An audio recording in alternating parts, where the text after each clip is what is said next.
నమస్తే, welcome to hit TV. నేను నరేష్. ఈరోజు మనతో పాటు సామాజిక రాజకీయ విశ్లేషకులు వి ప్రకాష్ గారు ఉన్నారు. మాట్లాడతాం సార్. నమస్తే. నమస్తే నరేష్. సార్, రాష్ట్రంలో అనేక పరిణామాలు జరుగుతున్నాయి. ఒక ఇష్యూ తెరపైకి వచ్చాడు, ఇంకో ఇష్యూ కనుమరుగైతుంది. ఒక సెన్సేషన్ ఇష్యూ అంటే కేంద్ర మంత్రి బండి సంజయ్ కుమారుడు బండి భగీరథ్ ఇష్యూ సార్. బండి భగీరథ్ ఇంకా అండర్ గ్రౌండ్లో దొరకట్లేదని పోలీసులు చెప్తున్నారు. ఏం చెప్తారు? బండి సంజయ్ ఆయనను బర్తరఫ్ చేయాల మోడీ అని ఒకవైపు, బండి సంజయ్ రాజీనామా చేయాల కేంద్ర మంత్రి పదవికని మరోవైపు, బండి భగీరథ్ చేసిన తప్పుకి బండి సంజయ్ ఎంతవరకు బాధ్యులు అవుతారు? అంటే ఇప్పుడు బండి భగీరథ్ తప్పు చేశాడా లేదా అనేది కోర్టు చెప్పాలి. కేసు అయింది కాబట్టి కోర్టు ఇద్దరు పెట్టిన పరస్పరం కౌంటర్ కేసు కూడా అయింది. ఈయన ఒక పిటిషన్ ఇచ్చాడు, ఆమె ఒక పిటిషన్ ఇచ్చింది. అంటే నేను ఒక అడ్వకేట్గా చట్టం ముందు ఎవరినైనా కేసు పెట్టచ్చు, కానీ దోషిగా నిర్ధారణ అయ్యేదాకా మనం దోషులుగా అభిప్రాయపడాల్సిన అవసరం లేదు, తేల్చాల్సిన అవసరం కూడా లేదు. అలా ఎవరి తప్పు ఎంత అనేది కోర్టులు డిసైడ్ చేయాలి. ఎందుకు దానికంత ప్రాధాన్యత వచ్చింది అంటే తండ్రి కేంద్ర మంత్రి కాబట్టి దానికంత ప్రాధాన్యత వచ్చింది. నాకు తెలిసినంత వరకు ఇద్దరు ఒకటే సామాజిక వర్గానికి సంబంధించిన వాళ్ళని చెప్పి అంటున్నారు. మున్నూరు కాపా సార్? ఇద్దరు మున్నూరు కాపు అని అంటున్నారు. మరి అమ్మాయిది కన్ఫర్మ్ చేసుకోవాలి. బీసీ అని అన్నారు కానీ మున్నూరు కాపు అనేది కూడా తెలుస్తూ ఉంది. సరే, రిలేటివ్స్ ఏమైనా అవుతారా సార్? ఇద్దరు తెలియదు. అయితే ఇద్దరు ఒకటే సామాజిక వర్గానికి సంబంధించిన వాళ్ళు కాబట్టి అది పాసిఫై అవుతుంది. ఎందుకంటే కమ్యూనిటీ ఉంటుంది, కుల పెద్దలు ఉంటారు, దాన్ని ఏదో ఒక రకంగా ఒక పరిష్కారానికి తీసుకొస్తారు. అంటే ఇది ఇట్లాంటి కామన్గా జరుగుతున్నాయి. ఇప్పుడు అబ్బాయి అమ్మాయి ప్రేమించుకోవడము, లేదంటే అమ్మాయి కోపం వచ్చినప్పుడు అబ్బాయిని దూరం చేసుకోవడము. అయితే అక్కడ సమస్య ఏంటంటే మైనర్ అని అంటున్నారు. మైనర్ అయినప్పుడు పేరెంట్స్ అలో చేయాల్సింది లేకుండే. ఇప్పుడు ఒక 17 ఏళ్ళ అమ్మాయి చుట్టమైతే కాదు, దగ్గర చుట్టాలైతే ఏం కాదు. చుట్టాలని కూడా ఎక్కడ లేదు. కమ్యూనిటీ ఒకటి కావచ్చు కానీ చుట్టాలు వాళ్ళది కరీంనగర్, ఈమె ఉండేది హైదరాబాదు. అయితే ఎవరి ద్వారానో పరిచయం అయినప్పుడు పేరెంట్స్ దాన్ని ఎంకరేజ్ చేయడం ఎంతవరకు కరెక్ట్? అతన్ని నెంబర్ పెట్టుకొని ఏది తిరుపతి పోవడం కావచ్చు, అరుణాచలం పోవడం కావచ్చు, ఇట్లాంటివి పోయినామని చెప్తున్నారు వాళ్ళు. మరి అమ్మాయిని అట్లా అలో చేయవచ్చా తల్లిదండ్రులు? ఇప్పుడు సామాజిక వర్గం ఏదన్నా కానీ ఒక మైనర్ అమ్మాయిని ఎంకరేజ్ చేయవచ్చా? ఎక్కడి నుంచి వచ్చిండు మీ కుటుంబంలో భగీరథ్ ఇష్టపడతాడు కావచ్చు అమ్మాయిని. మరి ఇంకా అమ్మాయికి వయసు రాలేదు, 17 ఇయర్సే ఉంది. ఇప్పుడు మీ పరిచయాలు కొనసాగొద్దు, మీరు ఏదైనా ఉంటే ఫోన్లో మాట్లాడుకోండి. మేజర్ అయినాక వచ్చినట్టయితే మీకు ఇంట్రెస్ట్ ఉంటే మేము పెళ్లి విషయం మాట్లాడుకోవచ్చు అని చెప్పి కంట్రోల్ చేయాల్సి ఉండే. బట్ ఆ ఫ్యామిలీతో నేను పోయి తిరిగిండు అంటే ఏమన్నట్టు? వాళ్ళు అన్డ్యూ అడ్వాంటేజ్ తీసుకోవాలనుకున్నారు వాళ్ళు. ఎందుకు ఇతను మంత్రి కొడుకు, మనకి ఏదైనా రేపు అవసరాలు ఉంటాయనుకున్నారా, డబ్బు ఉన్నదనుకున్నారా, మనకు తెలియదు. ఇది ఫేర్గా లేదు ఈ కేసు. అంటే ఇద్దరి దిక్కు తప్పు కనబడుతూ ఉంది. భగీరథ్ కొంత ముందుకు పోయి ఉంటాడు, అడ్వాన్స్ అయి ఉంటాడు, మనకేం తెలియదు అది కూడా. ఎందుకంటే పోలీస్ స్టేషన్లో ఎంక్వైరీలో ఉన్న మ్యాటర్ మీద వాళ్ళు ఏదో ఒకటి చెప్పకుండా మనం ఏం చెప్పడానికి లేదు. అయితే ఏది ఎట్లున్నా కూడా స్పెక్యులేషన్స్ ఉన్నాయి. ఇష్టం లేకుండా ఏముండదు. అత్యాచారం అనేది ఎవరు చెప్పట్లేదు. వాళ్ళు కూడా ఇచ్చిన దానిలో అత్యాచారం అని చెప్పలేదు. అది మీడియాలో ప్రచారం అవుతున్నది. అత్యాచారం అనేది ఎక్కడ లేదు, ఏది లేదు. ఉంటే అది ఎప్పుడో వైద్య పరీక్షలు చేయించేవాళ్ళు కదా. మరి అమ్మాయి కంప్లైంట్ ఇచ్చినాక ఆమె వైద్య పరీక్షలు చేయించారా? కేసు దేనికి పెడితే సార్ మీరు కూడా ఒక అడ్వకేటే అంటే ఇప్పుడు ఏమేమి వస్తాయి దాంట్లో? మైనర్స్ మీద ఏ రకంగా అత్యాచారాలు చేయడానికి ప్రయత్నం చేసినా, లేకుంటే వాళ్ళ అవుట్రేజ్ ఆఫ్ మోడెస్టీ అని ఇట్లాంటివి ఉంటాయి. ఇదివరకు కూడా ఐపీసీలో కూడా 354 సెక్షన్ ఉండేది. అమ్మాయికి ఇష్టం లేకుండా బిహేవ్ చేయడం, అదివన్నీ ఇప్పుడు మైనర్ ఉన్నప్పుడు ఇష్టం ఉన్నా ఇష్టం లేకున్నా నేరమే. మా 18 ఇయర్స్ దాటినాకనేమో ఇష్టం ఉంటే అది నేరం కాదు. ఈ 18 ఇయర్స్ లోపల వాళ్ళు ఇష్టంతో పోయినా నేరమే అవుతుంది. అది ఇట్లాంటివన్నీ ఉన్నాయి. నేను అనేది ఏంటంటే అది కేసు సెక్షన్స్ అట్రాక్ట్ అవుతున్నాయా కాదా అనేది వాళ్ళు ఇచ్చిన కంప్లైంట్, దాని మీద వచ్చిన ఎవిడెన్స్, ఇవన్నిటిని బట్టి ఉంటుంది.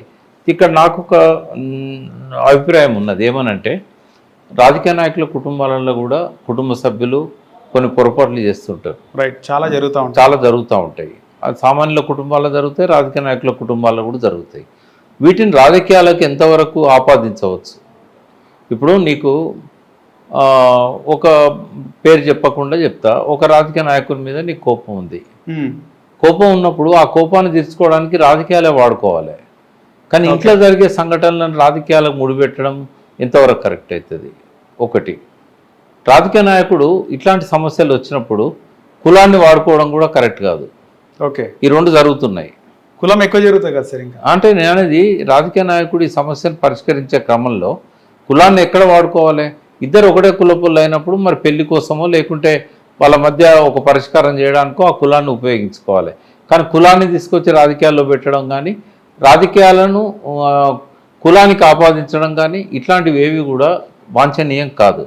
రెండవది ఏంటంటే కుటుంబంలో ఎవరైనా తప్పు చేసినప్పుడు, ఏ కుటుంబంలో అయినా తప్పులు జరుగుతూ ఉంటాయి. జరిగినప్పుడు వాటిని బర్తరఫ్ చేసేదాకా డిమాండ్ చేయడం అనేది ఎట్లా కరెక్ట్ అవుతుంది? అంటే ఇది చర్చ జరగాలి దీని మీద. నేనేమంటున్నా అంటే ఇవాళ ఒక పార్టీ బర్తరఫ్ చేయమనొచ్చు, లేకపోతే రేపు ఇంకో పార్టీ బర్తరఫ్ చేయాల్సిన అవసరం లేదు, అది పిల్లలు చేస్తే తప్పు అని అనొచ్చు. నేను దీని మీద ఎవరిని తప్పుపడతలేను, చర్చ జరగాలంటున్నా.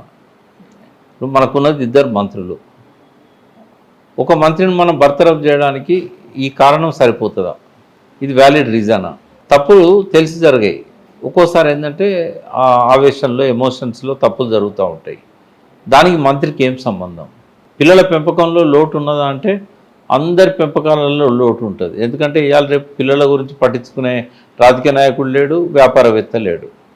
ఎవరో టీచర్సో లేకుంటే ఇంట్లో ఎక్కువ టైం స్పెండ్ చేసే పేరెంట్స్ ఉంటే తప్ప పిల్లల్ని పట్టించుకోవట్లేదు. 90% పిల్లల్ని పట్టించుకోవట్లేదు. ఏమన్నంటే వాళ్ళు పొద్దున వాళ్ళని రెడీ చేసి స్కూల్కి పంపుతారు, వాళ్ళు మళ్ళీ సాయంత్రం వచ్చినాక వాళ్ళతో కాసేపు చదివించి ఆడిచ్చి పడుకోబెడతారు. ఇంత మించి పిల్లల టాలెంట్ సెట్ చేయడం కానీ, పిల్లలకు స్కూల్లో ఏం చెప్తున్నారు, పిల్లలకు స్కూల్లో ఎవరు కలుస్తున్నారు, వాడు ఇవి తింటున్నాడా, డ్రగ్స్ ఏమన్నా అలవాటు అవుతున్నాడా, లేకుంటే వాడు సెల్ ఫోన్లో ఏమన్నా అడ్డమైనవి చూస్తున్నాడా, ఏది అసలు నియంత్రణ లేదు, నిఘా లేదు. పిల్లల పెంపకంలో ప్రతి ఒక్కరం తప్పు చేస్తున్నాం. మరి అటువంటిప్పుడు వాళ్ళు చేసే తప్పులకు తల్లిదండ్రులను నేరుగా బాధ్యులను చేయడం అనేది కొంత ఉంటుంది. సామాజిక బాధ్యత, కుటుంబ బాధ్యత కొంత ఉంటుంది. ఇటు రాజకీయాలు వెళ్ళినప్పుడు పిల్లల్ని కూడా పట్టించుకోవాలి. సరే, ఒకటి రెండు తప్పులు చేసినప్పుడే కంట్రోల్ చేస్తుంటే ఇంత దూరం రాకపోయేదేమో అని అనిపిస్తుంది. ఇదివరకు కూడా ఆయన మీద ఆరోపణలు వచ్చాయి. ఏది మహేంద్ర యూనివర్సిటీలో ఏదో పిల్లలు కొట్టుకున్నారని, పిల్లలన్నప్పుడు కొట్టుకోరా అని చెప్పి సంజయ్ చెప్పడం అనేది. అంటే ఆ టైంలోనే పిల్లాడి ప్రవర్తన మీద కొంత నిఘా పెట్టి కొంత కంట్రోల్ చేసుకోగలిగి ఉంటే ఇంత దూరం రాకపోయేది.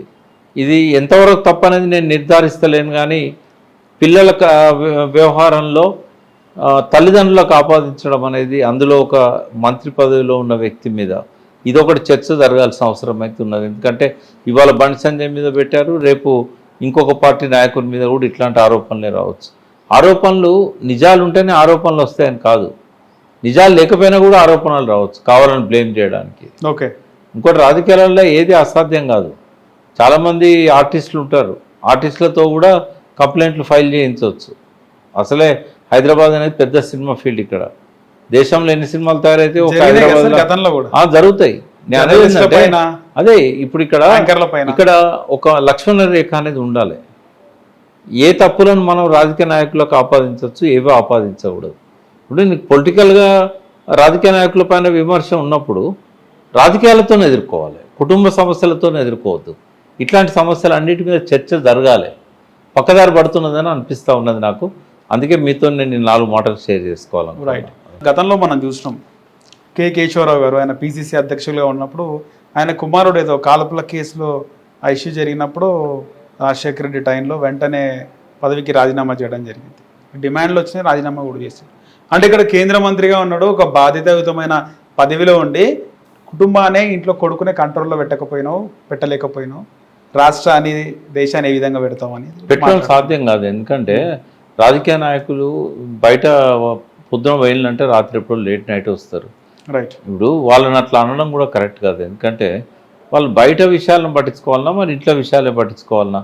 ఇంట్లో అప్పుడప్పుడు ఏంటంటే వాళ్ళకు భార్యతోని పిల్లలతోని కూర్చొని భోజనం చేసే సమయమే దొరకదు. మనం కేటీఆర్ గారిని చూస్తాం, హరీష్ రావుని చూస్తాం, ఎప్పుడు వాళ్ళు ప్రజల మధ్యలోనే ఉంటారు. రాత్రి పడుకునే ముందు కూడా 10 మంది ఉంటారు ఇంటి ముందట, బెడ్రూమ్లో పోయే ముందు కూడా 10 మంది రూమ్లో వెయిట్ చేస్తూ ఉంటారు.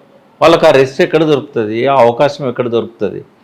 అందరిలాగానే వాళ్ళు స్కూల్కి పంపుతారు పిల్లల్ని, తల్లి కొంత కాన్సన్ట్రేట్ చేస్తుంది కానీ తండ్రికి అవకాశం లేదు. పిల్లలు వాళ్ళ తల్లితో షేర్ చేసుకోరు, తండ్రితో కూడా షేర్ చేసుకోరు. ఇవాళ సెల్ ఫోన్ కల్చర్ వచ్చింది, రైట్. వాళ్ళ ప్రపంచమే వాళ్ళ చేతుల్లో ఉన్నది, వాళ్ళు ఎటుపోతుందో తెలుస్తలేదు. ఇప్పుడు అలా సైన్స్ అండ్ టెక్నాలజీతో పాటుగా ఈ మన మానసిక పరివర్తనను తప్పుదారి పట్టించేటి చాలా వస్తుంటాయి ఫోన్లలో. వాళ్ళు ఎటు కొట్టుకపోతుండ్రో ఎవరు గ్రహిస్తారు చెప్పండి, వాళ్ళ మనసు ఎటు తీసుకెళ్తుందో వాళ్ళని. అందుకే నేను అంటున్నా, ఇవాళ నిఘా అనేది సెల్ఫ్గా ఎవరికి వాళ్ళు కొన్ని నియమాలు పెట్టుకొని ఆ కంట్రోల్లో ఉండాలి తప్ప తప్పులు చేయకుండా ఉండడం అనేది ఈ రోజుల్లో కొద్దిగా కష్టమే. ఎందుకంటే వాళ్ళ తప్పుదారి పట్టించేటి ఎక్కువగా ఉన్నాయి, కరెక్ట్ దారిలో పెట్టేటి తక్కువగా ఉన్నాయి. డిసిప్లిన్ అనేది లేకుండా పోతూ ఉన్నది. ప్రభుత్వాలు కూడా కొన్ని నియంత్రించడంలో ఫెయిల్ అవుతూ ఉన్నాయి. సెల్ ఫోన్లలో ఏం రావాలనేది ప్రభుత్వం నియంత్రించవచ్చు కదా. చైనాలు ఎందుకు రావు ఇవన్నీ? క్రైమ్ కానీ కానీ ఇటువంటివన్నీ చైనాలు రావు కదా. మరి చైనా వాడు గూగుల్ని నియంత్రించాడు, వాడు సొంతంగా వాడు ఛానల్స్ డెవలప్ చేసుకున్నాడు. మనం నియంత్రించవచ్చు, మొత్తాన్ని ఆపలేము, రైట్, కొన్నింటిని ఆపగలుగుతాం. ఇవన్నీ మన ఇంటికి వచ్చేసరికి అది అయ్యో ఇంత పెద్ద సమస్య. బండి సంజయ్కి కేంద్ర మంత్రిగా ఉన్న బండి సంజయ్ మోడీ వచ్చే టైంకే కావాలన్న కేసు హైలైట్ అయిందా సార్? అంటే ఆర్ఎస్ ప్రవీణ్ కుమార్ చెప్పేది ఏంటంటే ఇతను సంగప్ప దీనిలో మీడియేటర్గా పోయాడు. సంగప్ప వారం నుంచి మీడియేట్ చేస్తుంటే కరెక్ట్ మోడీ వచ్చే టైంకి ఎందుకు బయటకు వచ్చి యాక్సిడెంటల్గా వచ్చింది అది. ఎందుకంటే వారం 10 రోజుల నుంచి నడుస్తున్నది అనేది వాళ్ళే చెప్తారు. సంగప్ప కాంప్రమైజ్ చేస్తున్నాడు పోయి అంటే లేదు, ఆయన ఒక ప్రయత్నం చేసిండు, తప్పేమున్నది? ఇట్లాంటి జరిగినప్పుడు ఒక ప్రయత్నం చేస్తే తప్పేం లేదు కదా. సంగప్పని నేనేం తప్పట, ఒక ప్రయత్నం చేసిండు ఆయనే. కానీ వాళ్ళు చెప్పేటి అని నిజాలని కూడా నేను నమ్మట్లేదు. అమ్మాయి వాళ్ళ సైడ్ వాళ్ళ డిమాండ్స్ ఏమున్నాయి సార్? వీళ్ళు చెప్పేది విన్నా నేను. బీఆర్ఎస్ వాళ్ళు ఇస్తున్న వాటిలలోనే ఇట్లా అంటే వాళ్ళు ఏంటంటే అమ్మాయికి అన్యాయం జరిగిందని చెప్తున్నారు అని చెప్పారు. వాళ్ళ డిమాండ్స్ ఏం చెప్పలేదు. న్యాయం జరగాలి అమ్మాయికి అని చెప్తారు. అంటే ఇప్పుడు అమ్మాయికి న్యాయం జరగాలంటే అమ్మాయిని పెళ్లి చేసుకోవాలి బండి భగీరథ అట్లా కూడా వాళ్ళు ఏమో అడుగుతున్నారు. కేసు పెట్టాలి, శిక్షించాలి అనేది వాళ్ళు అడుగుతున్నారు. న్యాయమే కదా. ఇప్పుడు 17 ఏళ్ళ అమ్మాయి మీద అతను ఏ రకమైన ప్రవర్తన ఎట్లున్నది, సెక్షన్స్ కిందికి వచ్చినా రాకపోయినా కూడా ఏది జరిగినా కూడా అది నేరమే అవుతుంది కదా. మైనర్ అమ్మాయిని ఈయన పరిచయం చేసుకొని ఆమె వెంటబడడం ఒక తప్పు అయితే, వాళ్ళు ఎంకరేజ్ చేయడం వాళ్ళది కూడా తప్పే అవుతుంది. అంతే కదా. వాళ్ళు ఎందుకు రానిచ్చారు? అండర్ గ్రౌండ్ పోలీసులకు చిక్కకుండా ఎందుకు ఈ విధంగా ఉంటున్నాడు బండి భగీరథ? అట్లేం ఉండదు. ఇప్పుడు అంటే వార్తలు వాళ్ళు అనుకుంటే అది పెద్ద సమస్యనా? ఆయనకే చెప్పి మీరు పంపించండి, మేము కేసు పెట్టి పంపిస్తామంటే పంపిస్తారు.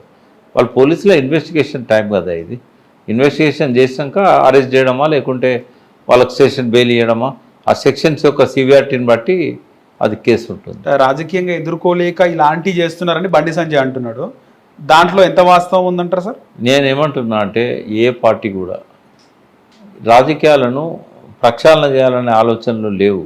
అవతలోడు దిగజారండి కదా, నేను కూడా దిగజారుతాం అన్నట్టే కనబడుతూ ఉన్నది. అది బండి సంజయ్ కావచ్చు, ఇంకో పార్టీ కావచ్చు, ఎవరైనా కావచ్చు. ఇప్పుడు విలువలున్న రాజకీయాల్లో ఇట్లాంటివి పెద్ద సీరియస్గా తీసుకోరు. ఏమనంటే అది పర్సనల్ ఇష్యూ అని అంటారు, ఆ కుటుంబానికి సంబంధించింది అని అంటారు. దానికి ఇంత ప్రాధాన్యత రాదు. కొడుకు తప్పు చేస్తే ఖచ్చితంగా శిక్షించండి. కొడుకుని ఎన్కేసుకు వస్తే బండి సంజయ్ని టార్గెట్ చేయాలి.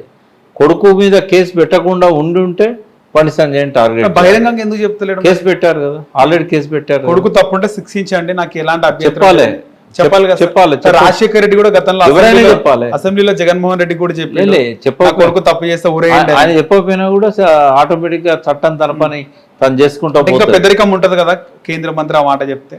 అంటే చెప్పాలి, ఆయన ఎందుకు చెప్పకూడదు? అవసరమైతే నేనే తీసుకొచ్చి మీకు అప్పచెప్తా అని చెప్పాలి, నేను పంపిస్తా అని చెప్పాలి. కానీ ఎంతైనా బండి సంజయ్కి ఇది చాలా క్లిష్టమైన ఒక సమయం కదా సార్.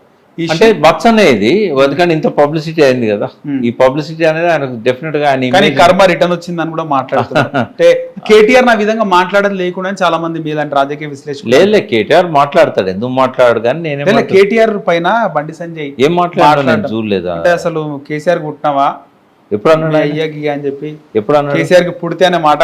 అంటే బండి సంజయ్ మొదటి నుంచి కూడా కొద్దిగా అడగోలుగానే మాట్లాడతాడు. ఎందుకంటే ఎలక్షన్లు అప్పుడు కూడా చూసాం కదా మనం, ఆయన ఒక హోమ్ మినిస్టర్ ఉండి కూడా అట్లా మాట్లాడకూడదు. ఆ నోరు జాగడం కావచ్చు, కొంత పరుష పదాలు వాడడం కావచ్చు, కొంత వ్యక్తిగతంగా ఇమేజ్ దెబ్బతీసే విధంగా మాట్లాడడం. కోపం ఎందుకు సార్? రాజకీయ కక్షలు ఎందుకు? కేటీఆర్ దారి తప్పినాయి రాజకీయాలని చెప్తున్నా కదా. కేటీఆర్ చాలా సంయమనంతోనే మాట్లాడేవాడు సార్. కేటీఆర్ కూడా అట్లనే మాట్లాడుతున్నాడు. అంటే మొన్నటి మీటింగ్ లో మనకు అట్లా అనిపించింది రాహుల్ గాంధీ. ఎందుకంటే బహుశా ఆయన కూడా అనుకొని ఉంటాడు వీళ్ళందరూ మాట కూడా దొరికింది అట్లా కాదు.